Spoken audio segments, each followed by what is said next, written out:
Welcome back to my YouTube channel solo on throttle.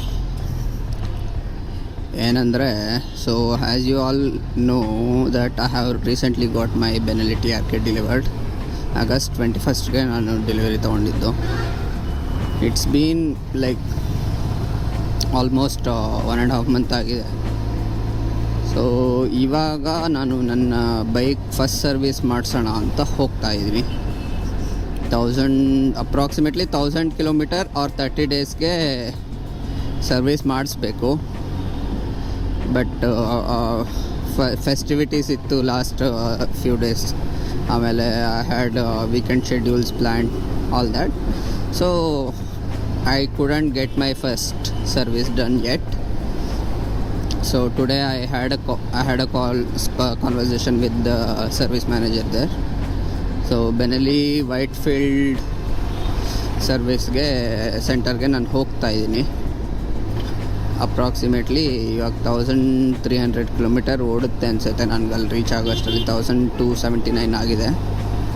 So ಇವಾಗ ನನಗೆ first ಸರ್ವಿಸಲ್ಲಿ ಏನೇನು ಮಾಡಬಹುದು, ಫಸ್ಟ್ ಸರ್ವಿಸಲ್ಲಿ ಏನೇನು ಮಾಡ್ತಾರೆ, ಚೇಂಜಸ್ಸು ಏನೇನು ಚೆಕಪ್ ಮಾಡ್ತಾರೆ ಅಂತ ಒಂದು ಬೇಸಿಕ್ ಐಡಿಯಾ ಏನಂದರೆ, ಪ್ರಾಬ್ಲಿ ಆಯಿಲ್ ಮತ್ತು ಆಯಿಲ್ ಫಿಲ್ಟರ್ ಚೇಂಜ್ ಮಾಡ್ಬೋದು. ಅಡಿಷ್ನಲ್ ಆಗಿ ಲ್ಯೂಬ್ರಿಕೆಂಟ್ ಚೆಕಪ್ಸ್ ಆ್ಯಂಡ್ ಆಯಿಲ್ ಎಲ್ಲ ಲೆವೆಲ್ಸು ಲೈಕ್ ಬ್ರೇಕ್ ಫ್ಲೂಯಿಡ್ ಆಗಿರ್ಬೋದು ಅಥವಾ ಕೂಲೆಂಟ್ ಆಯಿಲ್ ಆಗಿರ್ಬೋದು, ಅದರ ಲೆವೆಲ್ಸ್ ಚೆಕ್ ಮಾಡ್ತಾರೆ. ಬ್ರೇಕ್ ಪ್ಯಾಡ್ಸ್ ಎಲ್ಲ ಯಾವ ಥರ ಇದೆ, ವೇರ್ಔಟ್ ಹೇಗಿದೆ, ಆಮೇಲೆ ಏನಾದರೂ ಮ್ಯಾನುಫ್ಯಾಕ್ಚರಿಂಗ್ ಟೈಪ್ ಡಿಫೆಕ್ಟ್ಸ್ ಏನಾದರೂ ಇದೆಯಾ, ಅಥವಾ ಏನಾದರೂ ಇಂಜಿನ್ ನಾಯ್ಸ್ ಮಾಡ್ತಿದೆಯಾ, ಈ ಥರ ಜನ್ರಿಕ್ಕಾಗಿ ಒಂದು ರೌಂಡ್ ಆಫ್ ಚೆಕಪ್ ಇರುತ್ತೆ. ಬಿಕಾಸ್ ಒಂದು ಸರ್ವಿಸ್ ಅಂದರೆ ಇಂಜಿನ್ ಮ್ಯಾನುಫ್ಯಾಕ್ಚರ್ ಆದಾಗಿಂದ ಇದು first 1000 kilometre. It is kind of a probation period ಹಾಗೆ ಹೇಳ್ಬೋದು for a bike. So performance kind of review ಇರುತ್ತೆ. So if everything goes fine, will be good. Generally, I don't have any problem right now. As of now, everything seems working perfectly fine. So ಹಾಗಿರೋದ್ರಿಂದ I don't think any problem ಇರುತ್ತೆ ಅಂತ. So ಏನಂದರೆ, ಈ bike seat height ಬಂದು 835 mm. ನಾನು ಡಾಮಿನಾರ್ ಓಡಿಸ್ತಿದ್ದೆ ಇದ್ರ ಮುಂಚೆ. So ಅದ್ರ ಸೀಟ್ ಹೈಟ್ ಬಂದು ಅಪ್ರಾಕ್ಸಿಮೇಟ್ಲಿ 815 to 820 mm ಇರಬೇಕು. ಸೊ ಹಾಗಿರುವಾಗ ಈ ಬೈಕ್ ಆ್ಯಕ್ಚುಲಿ ನನಗೆ ಡಾಮಿನಾರೇ ಹೈಟ್ ಜಾಸ್ತಿ ಅನಿಸ್ತದ ಅಂತ ಫೀಲ್ ಆಗ್ತಿತ್ತು. ಬಟ್ ಇದು ಅದಕ್ಕಿಂತ ಹೈಟ್ ಜಾಸ್ತಿ ಇದೆ. But how am I managing, that's a question. Okay, so answer ಏನಪ್ಪ ಅಂದರೆ, ಬೇಸಿಕಲಿ ಈ ಬೈಕಲ್ಲಿ ಹೈಟ್ ಅಡ್ಜಸ್ಟ್ಮೆಂಟ್ ಪಾಸಿಬಿಲಿಟಿ ಇದೆ. ಆ ಪಾಸಿಬಿಲಿಟಿ ಏನಂದರೆ, ಸೀಟ್ ಕೆಳಗಡೆ there is a rubber bushes. Okay, 4 ಇರುತ್ತೆ ಸೀಟ್ ಕೆಳಗಡೆ, which are basically supposed to stabilise the seat height. Okay, and ಬಾಡಿಗೂ ಅದಕ್ಕೆ ಮತ್ತು ಸೀಟ್ಗೂ ಮಧ್ಯ ಗ್ಯಾಪ್ ಸ್ಪೇಸಿಂಗ್ ಕ್ರಿಯೇಟ್ ಮಾಡುತ್ತೆ. It will increase the height of the bike about 10 to 15 mm ಕಮ್ಮಿ ಆಗುತ್ತೆ. So that's one of the modifications which I have done ಇದರಲ್ಲಿ.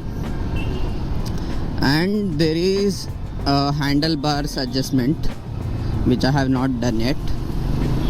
And ಅದೊಂದು ಬಿಟ್ಟರೆ, ಆ್ಯಂಡ್ ಇದರ ಸಸ್ಪೆನ್ಷನ್ ಏನಿದೆಯಲ್ಲೋ, suspension rear suspension basically. The rear suspension is kind of preload adjustable. Right ನಾವು preload ಏನಿದೆ ಅಂದರೆ ಅಬೌಟ್ 15 ಪಾಯಿಂಟ್ಸ್ ಇರುತ್ತೆ. ಅದರಲ್ಲಿ 15 ಪಾಯಿಂಟ್ಸಲ್ಲಿ ನಾವು if we set it to the mild adjustment, like let's say ಈಗ 1ಗೆ ಸೆಟ್ ಆಗಿದೆ ಅಂದ್ಕೊಳ್ಳೋಣ, ಎಕ್ಸಾಂಪಲ್ ಹೇಳ್ತಾ ಇರೋದು.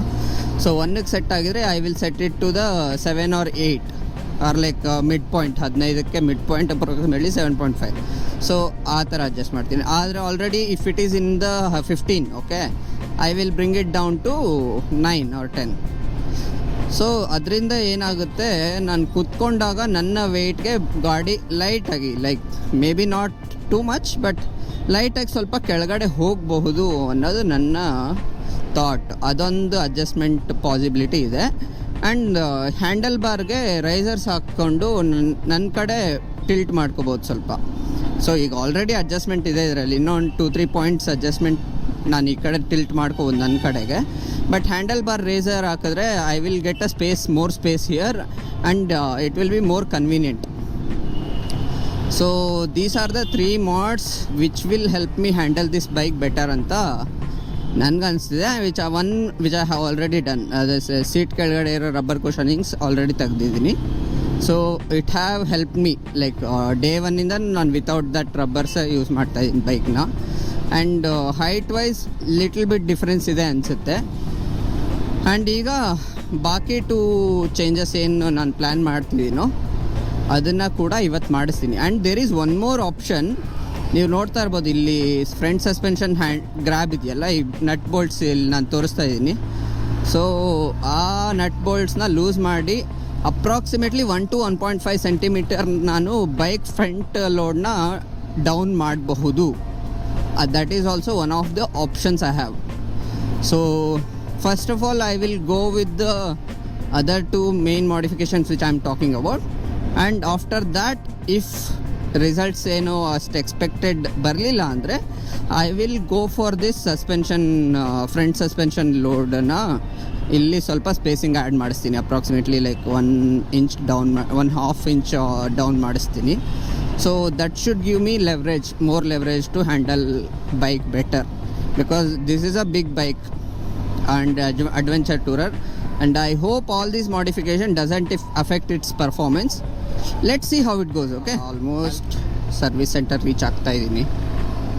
It's gonna take like 5 to 10 minutes maybe. Almost I'm in Whitefield right now. So ಅಲ್ಲಿ ಹೋದ್ಮೇಲೆ I will talk to them and try to get a recordings of service happening. So ಏನೇನು ಮಾಡ್ತಾರೆ ಅನ್ನೋದು I will try to grab some recordings. After that I will get it done and come back home, possibly with the receipt, and we will discuss further. Okay, that's the goal. And at the end of this video I will be revealing my plan for next rides. Okay, what will be my plans for the next rides and how am I planning, what am I doing, I will reveal that at the end. So keep watching, let's see how it goes. Okay, so allige reach ade showroom ge, and then they started immediately, they took it in and service ಮಾಡೋದಕ್ಕೆ start ಮಾಡಿದ್ರು. Very first thing ಏನಂದರೆ oil drain ಮಾಡ್ತಾರೆ ಇಂಜಿನಲ್ಲಿರೋದು already. So approximately 3.2 litre oil ಇದು carry ಮಾಡುತ್ತೆ ಇಂಜನ್ನು. So ಅದನ್ನು drain ಮಾಡ್ತಾರೆ ಆ್ಯಂಡ್ ಆಯಿಲ್ ಫಿಲ್ಟರ್ ಕೂಡ ರಿಮೂವ್ ಮಾಡಿ ಆಯಿಲ್ ಫಿಲ್ಟರ್ ರೀಪ್ಲೇಸ್ ಆಯಿತು. So very first thing oil drain nut ಎಲ್ಲ ಕ್ಲೀನ್ ಮಾಡಿ ಮತ್ತೆ ರೀಫಿಟ್ ಆಗುತ್ತೆ. ನಾವು ಇದಕ್ಕೆ ಮೋಟೋಲ್ದು ಆಯಿಲ್ ಮಾಡಿದ್ವಿ, 7100 ಆಯಿಲು. ಸೊ ಇದು ಬೇಸಿಕ್ಲಿ ಪರ್ ಲೀಟರ್ಗೆ 1050 rupees ಆಗುತ್ತೆ. ಇದು ಅಪ್ರಾಕ್ಸಿಮೇಟ್ಲಿ 3000 ml ಪ್ಲಸ್ 3200 ml ವರೆಗೂ ಇದು ಫಿಲ್ ಆಗುತ್ತೆ. ಎನಿ ಟೈಮ್ ನಾವು ಆಯಿಲ್ ಫಿಲ್ಟರ್ ರಿಪ್ಲೇಸ್ ಮಾಡಿದಾಗ we need to dip it in oil before we install it. ಯಾಕಂದರೆ ಅದು it will struggle initially to get the oil circulating. So we have to put some oil before we install it. So also ಅದನ್ನು install ಮಾಡೋದಕ್ಕೆ ಅದರದ್ದೇ specific tool ಇರುತ್ತೆ, ಅದನ್ನು use ಮಾಡಿಕೊಂಡು ನಾವು oil ಫಿಲ್ಟರ್ನ ಇನ್ಸ್ಟಾಲ್ ಮಾಡಬೇಕು. ಆಯಿಲ್ ಫಿಲ್ಟರ್ ಇನ್ಸ್ಟಾಲ್ ಆದಮೇಲೆ we can fill in the rest of the 3100 ml ಆಯಿಲ್ನ we can fill in to the engine. Also we need to make sure that ಏನಾದರೂ particles collect ಆಗಿರುತ್ತಲ್ಲ, magnetic bolt ಇರುತ್ತೆ drain nut, ಅದರಲ್ಲಿ we need to clean it thoroughly before we reinstall it. So ಅದಾದಮೇಲೆ we put all the oil in to container. 2 litre once ಇದೆ fill ಮಾಡ್ತಾಯಿದ್ದೀವಿ. So rest 1 litre plus 200 ml. ಸಪ್ರೇಟಾಗಿ approximately total 3.1 to 3.2 litre oil ಹಾಕ್ತಾರೆ. So oil refill ಆದಮೇಲೆ next break calipers ಎಲ್ಲ remove ಮಾಡಿ and rub ಮಾಡಿ clean ಮಾಡಿ ಎಲ್ಲ ಗ್ರೀಸಿಂಗ್ ಮಾಡಿ ರೀಇನ್ಸ್ಟಾಲ್ ಮಾಡ್ತಾರೆ ಬ್ರೇಕ್ ಕ್ಯಾಲಿಬರ್ಸ್ ಆಲ್ 3 ಸೆಟ್. ಅಂದರೆ ಫ್ರಂಟಲ್ಲಿ 2 ಬ್ರೇಕ್ ಕ್ಯಾಲಿಬರ್ ಸೆಟ್ ಇದೆ, ರೇರಲ್ಲಿ 1 ಸೆಟ್ ಇದೆ. So everything need to be thoroughly cleaned and greased and reinstalled. So ಅದೇ ಮಾಡ್ತಿರೋದು ಈಗ ವಿಡಿಯೋದಲ್ಲಿ ನೋಡ್ತಾ ಇರ್ಬೋದು ನೀವು. ಇದರಲ್ಲಿ ಬ್ಯಾಕ್ ಸ್ಟೋರಿ ಏನಪ್ಪ ಅಂತಂದರೆ, we are not allowed to record this video inside a showroom in Domlur service centre. So ಅದಕ್ಕೋಸ್ಕರ I had to go back to the other service centre which is basically was closed since last 1 year. Okay, they have recently started the servicing. So I had to, for this specific video itself, I had to go there and get this service done. ಇಡೀ ಬ್ಯಾಂಗ್ಳೂರ್ಗೆ there is only running Benelli service showroom which is service centre which is in Domlur. Okay, but I went to the Whitefield one to get it. And brake calipers ಎಲ್ಲ clean ಆದಮೇಲೆ chain cleaning ಮಾಡ್ತಾರೆ. Chain fit ಮಾಡಿ ಅದನ್ನು chain cleaning ಆಗುತ್ತೆ. Chaining cleaning ಆದಮೇಲೆ general washing ಇರುತ್ತೆ, ಆಮೇಲೆ polish ಮಾಡ್ತಾರೆ. ಸೊ ನಾನು ಅರ್ಲಿಯರ್ ಮೆನ್ಷನ್ ಮಾಡಿದಂಥ ಮಾಡಿಫಿಕೇಷನ್ಸ್ನ ಇನ್ನೊಂದು ವೀಡಿಯೋನಲ್ಲಿ ನಾನು ರೆಕಾರ್ಡ್ ಮಾಡಿ ಹಾಕ್ತೀನಿ. For now this is all what I got. ಇದು ಕ್ಲೀನಿಂಗ್ ಆಗಿ ಎಲ್ಲ ಬಂದಮೇಲೆ ಸ್ವಲ್ಪ ಸಿನಿಮ್ಯಾಟಿಕ್ ಶಾರ್ಟ್ಸ್ ತೊಗೊಂಡೆ. ನನಗೆ ಫಸ್ಟ್ ಸರ್ವೀಸು ಅಪ್ರಾಕ್ಸಿಮೇಟ್ಲಿ 7,500 rupees ಆಯಿತು, including oil filter and labor charges and service, GST, all that. So 7,500, is it worth it ಅಂತ ಗೊತ್ತಿಲ್ಲ. This was my first service for the Benelli. In general ನಾನು ಡಾಮಿನಾರ್ ಮಾಡಿಸಿದಾಗ approximately 4 to 5K ಆಗ್ತಿತ್ತು. So this is something on a higher end. Okay, ನಾನು ಮೊದಲೇ ಹೇಳಿದಾಗೆ ನಾನು ಇವಾಗ ಅಪ್ಕಮಿಂಗ್ ರೈಡ್ಸ್ನ ಪ್ಲ್ಯಾನ್ ಮಾಡ್ತಾಯಿದ್ದೀನಿ. ಹಾಗೆ ನಾನು ಈಗ ಒಂದು ಸೀರೀಸ್ ಸ್ಟಾರ್ಟ್ ಮಾಡೋಣ ಅಂದ್ಕೊಂಡಿದ್ದೀನಿ. ನಿಮ್ಮ ಐಡಿಯಾಸ್ ಇದ್ರೂ ಹೇಳಿ ಕಮೆಂಟ್ಸಲ್ಲಿ. ಏನಂದರೆ 31 ಡಿಸ್ಟ್ರಿಕ್ಟ್ ಆಫ್ ಕರ್ನಾಟಕನ ವಿಸಿಟ್ ಮಾಡೋಣ ಅಂತ. ಕರುನಾಡ ದರ್ಶನ ವಿತ್ ಕರುನಾಡ ಕುಳ್ಳ ಅಂತ ಸೀರೀಸ್ ಮಾಡೋಣ ಅಂತ ಇದ್ದೀನಿ. So keep watching for the upcoming videos.